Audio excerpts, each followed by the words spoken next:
so thankful that she was able to share her light to so many people. Yeah, I'll never get to see her get married, have kids, buy her first house. 4 young men now stand charged with first-degree murder in the shooting death of Chicago officer Ariana Preston. Her final shift had ended at midnight, another routine watch over the city she called home. Ariana Preston clocked out, got in her car, and took the South Side route she'd traveled 100 times. At 24, she was a 3-year veteran and a Loyola master's student just 72 hours from her degree. The countdown was nearly over when she pulled into her driveway, her uniform still marking her as a guardian. Without warning, 4 masked figures stepped from a car, their intentions clear as they raised their weapons. Ariana managed to return fire, but she was struck twice vicious wounds to her face and her neck. As she lay dying, her service weapon was callously stripped from her body before the killers fled the scene. The case broke when an assailant bragged of his work, a confession that led detectives straight to their door. Law enforcement wasn't just a job for Ariana. It was a deliberate choice to serve her own neighborhood. She was raised on a foundation of discipline by parents who meticulously shaped her character and her resolve. In the Preston home, structure was a value, providing the children with a clear sense of purpose and direction. Her younger siblings didn't just share a life with her, they followed her as their primary North Star. They watched her prove that rules weren't restrictions, but the essential framework for building a lasting, solid future. At Illinois State University, she dominated her criminal justice studies with an unwavering focus from her very first day. There were no detours. She knew her path and followed it straight through to her university graduation. While others took breaks to travel, Ariana immediately accelerated into the next chapter of her academic pursuit. She enrolled without delay in the demanding master's program at Loyola University, Chicago, to further her expertise. Simultaneously, she was fulfilling the rigorous, full-time duties of a sworn Chicago police officer on the streets. She balanced 2 elite, full-time commitments that most people would struggle to manage even one at a time. To her colleagues in the 5th District, she was the definition of reliable, consistent, professional, and never seeking glory. She did the work with a sacred seriousness, viewing the badge as a heavy responsibility rather than an ego. It wasn't about theater. It was duty, even during those grueling overnight shifts that turn a life upside down. She worked while the city slept, carving family moments out of the thin margins between exhaustion and her service. Case reports were finished between class lectures, and academic research filled the quiet gaps in her patrol schedule.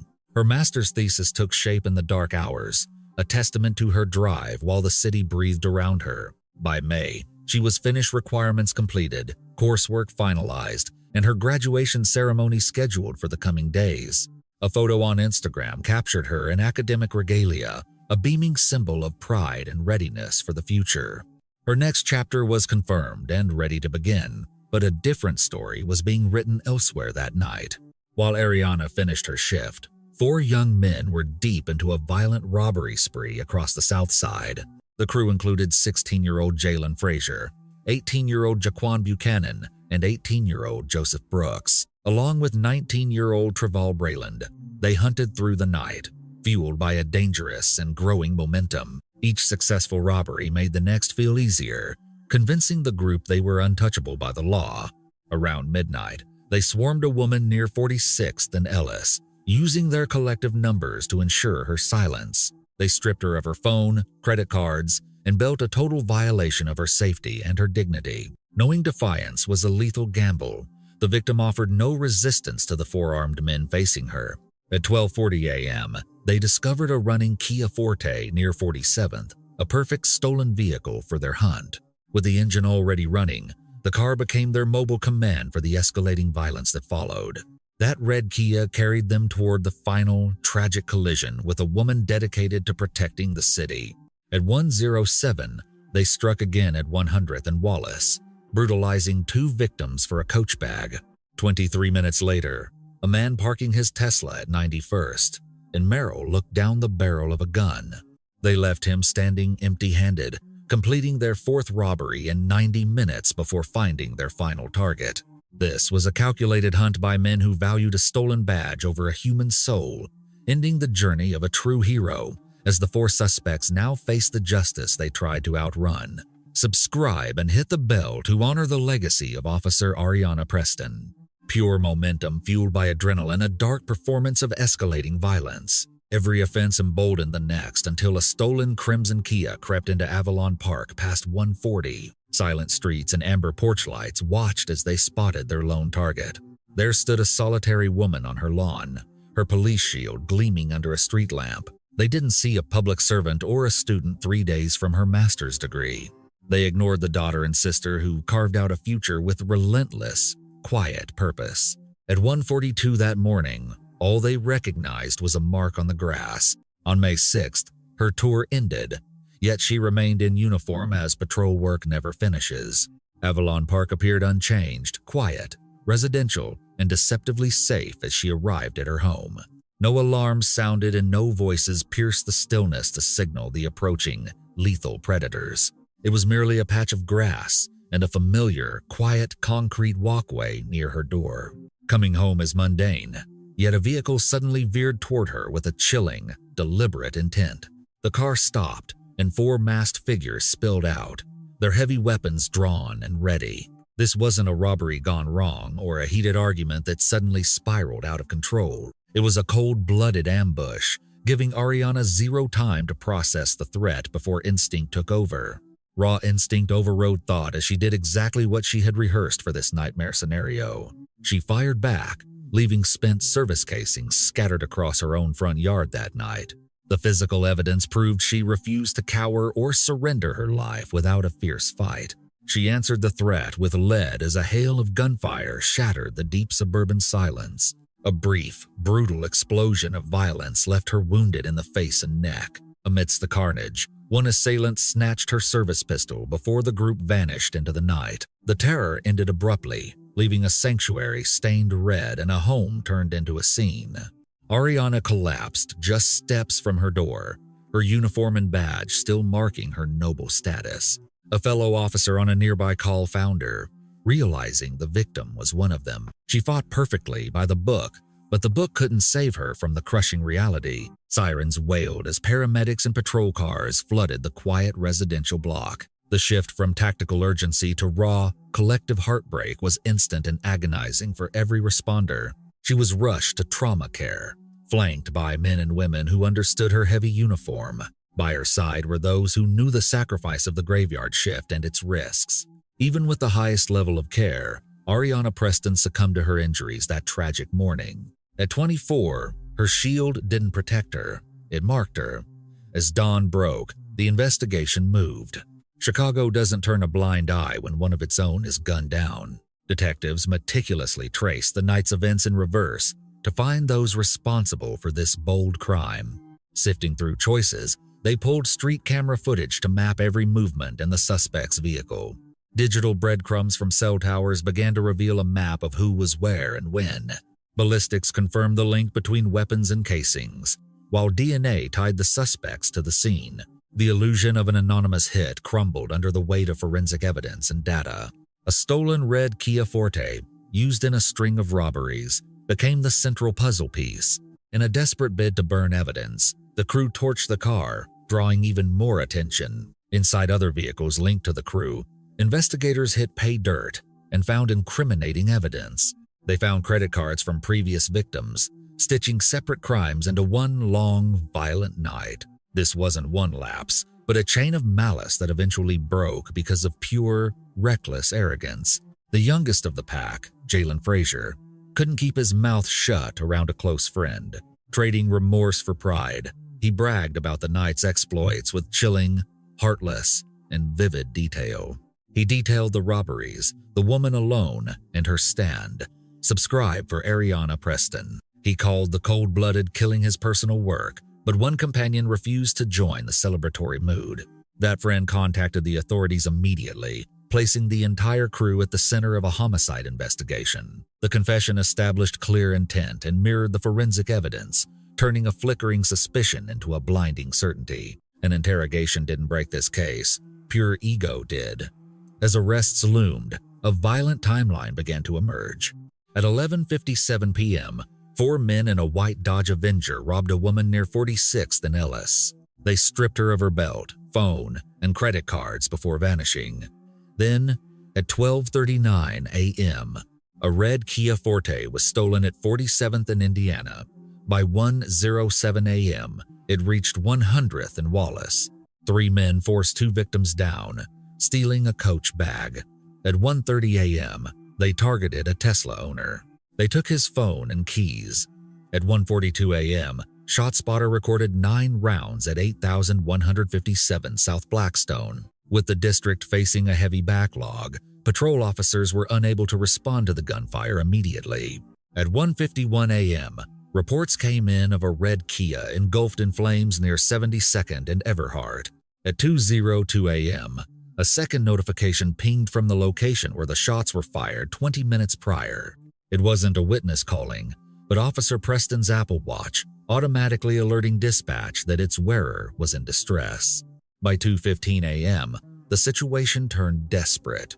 An officer found her and, bypassing the ambulance, rushed her straight to the University of Chicago Hospital in his squad car. She had been shot in the face and neck. Forensic teams found casings proving 2 different weapons were fired. One gun belonged to Ariana. That night, a suspect allegedly bragged about the robberies and the shooting of the officer. Horrified by the admission, that same friend went straight to the police to report the killers. By Sunday night, the net tightened at 76th, and Bishop as investigators watched Jaquan Buchanan enter an Uber. Police intercepted the vehicle, taking Buchanan and his former girlfriend into custody on the spot. During the arrest, Buchanan's screams served as a desperate warning to his accomplices hiding inside a nearby house. Following a tense SWAT standoff, the remaining suspects surrendered. A weapon in the Uber was linked to the murder. The gun belonging to Officer Preston was gone. A defendant later admitted they had already sold it. All 4 faced first-degree murder charges, alongside counts of armed robbery and the theft of several vehicles. 4 individuals now stand accused of first-degree murder in the tragic death of Chicago police officer Ariana Preston. Authorities state the group was on a violent, multi-neighborhood crime spree before they crossed paths with the officer. Joni Lum joins us live from headquarters with the latest details on this heartbreaking development. Thank you, Sylvia. Investigators pushed through their own grief, aided by a community determined to end a spree targeting lone women. The accused are 19-year-olds Treval Breland and Joseph Brooks, along with 18-year-old Jaquan Buchanan. A 16-year-old was also charged. At 1:42 a.m. Saturday, they ambushed Officer Preston as she returned home. The group cruised in a stolen red Kia, hunting for vulnerable targets to victimize in the dark. They had already committed several violent acts before they chose to target Officer Preston in her own neighborhood. As Officer Preston was returning home from her tour of duty early Saturday morning, 4 offenders pulled up in a stolen vehicle. The offenders quickly exited the vehicle and ran towards Officer Preston while armed. An offender fired at Officer Preston, who returned fire. The offenders continued to shoot Officer Preston, and offenders stole Officer Preston's weapon before all offenders fled the scene in a stolen vehicle. Her last arrest that evening, even the arrestee, once finding out the news of what had happened, she wept. But that speaks to the credit of Officer Preston. Commander Pendar noted that these charges represent a first step toward healing for a department in mourning. While the arrests provide some closure, the officer's stolen service weapon has still not been found. The suspects torched their getaway car, and all 4 now face a judge in bond court. Despite his young age, 16-year-old Jakari Frazier was charged as an adult due to the crime's brutality. Because of his minor status, he remains in a juvenile facility while the legal process moves forward. The courtroom was filled with a heavy, silent presence as the judge denied bond for all 4 men. Please subscribe and hit the bell to share the story of Officer Ariana Preston. Chicago's finest gathered in force, not for intimidation, but for a silent show of solidarity. They stood as a blue wall for a fallen sister, honoring a life cut short. 4 teenagers sat across from them, facing a lifetime of regret for minutes of violence. There was no noise, no chaos, only the suffocating weight of what had been lost. 4 young lives are now forever tethered to the one they extinguished. For the family, This trial wasn't about law, it was about the empty chair at home. Her father demanded accountability, not revenge. Her mother stood as a portrait of dignified strength. She sought life sentences, driven not by hatred, but by the gravity of the crime. She spoke of her daughter as a human being first, a badge second. Yet, in that courtroom, she admitted to feeling a profound pity for the boys. She wept for them because it was clear no one had ever truly cared for them. No one told them they were loved, the very thing she preached to her daughter. Ariana was 24, a Loyola student set to graduate in criminal justice on May 13th. While she valued education, 16-year-old Jalen Frazier boasted that the killing was his work. Frazier fired first, sparking a lethal exchange between Ariana and the group of defendants. They ended her life, yet her mother still offers prayers for their grieving families. She remains haunted that any human could boast about taking another person's life. The road is long, but she knows Ariana will eventually receive the justice she deserves. This mother will be a constant presence, a reminder of the life they took, a praying woman fighting for a daughter who should have been an advocate in this room. She stands in Ariana's place now, stating that a life sentence is the only fair conclusion. For those left behind, that is what justice looks like. A young woman's future, a career she meticulously planned, was stolen in a heartbeat. She prayed for her own peace and for the lost youth who chose this path. Her grief was a deep, quiet ache that resonated far more than any loud performance. She belonged in a courtroom as a professional, not as a name on a docket. Chicago stood still as officers, leaders, and strangers gathered to mourn a collective loss. Good morning. Commander Tyrone Pendarvis of the 5th District recalled the blessing of supervising Ariana Preston. He remembered her mother's worry that her daughter was too small or gentle for police work. She feared the quiet girl she raised couldn't survive the city's harsh realities. Pendarvis disagreed, knowing a woman who was overflowing with energy and internal fire. He thought back to his first days in the district when they first crossed paths. She wouldn't let the new commander walk past without making her presence known. She stood tall, telling him to remember her face and the name Ariana Preston. She reminded him that while he held the rank, she held the floor. He made it his mission to tell her mother that the department truly loved her. He commanded the 5th District to rise, calling every officer to stand as a living monument of love. "We love your daughter," he told her, as a sea of blue rose in unison. There wasn't a single person in the precinct whose heart hadn't been touched by her. From holiday parties to the daily grind, she was a cherished part of their family. They are a brotherhood that protects its own, a family forged in service. He finished his tribute, leaving a silence that spoke volumes of their shared grief. Uniforms lined the streets in a final, silent salute to a hero. Chicago will never forget her light. Support justice for Ariana Preston. Subscribe and hit the bell. A stretch of Avalon Park is now Ariana M. Preston Way, anchoring her to the spot she fell. This green marker represents far more than a simple neighborhood street name. It stands as proof her life mattered and that the city honors her ultimate sacrifice. At Loyola University, 72 hours from her master's graduation, a memorial scholarship now carries her name. The degree she never held will now fund others pursuing careers in justice and public service. Through the Peace for Preston Foundation, her family has successfully forged purpose from their deepest pain. They focus on mentorship and community work designed to protect young futures rather than just mourning hers. Her legacy remains active and living, contributing to the world long after her final shift ended. While memorials stood silent, the case remained active in Cook County during January 2026. Pre-trial hearings began once more for the 4 men accused in the murder of Ariana Preston. The court evaluated complex motions to decide exactly how this high-profile trial would proceed.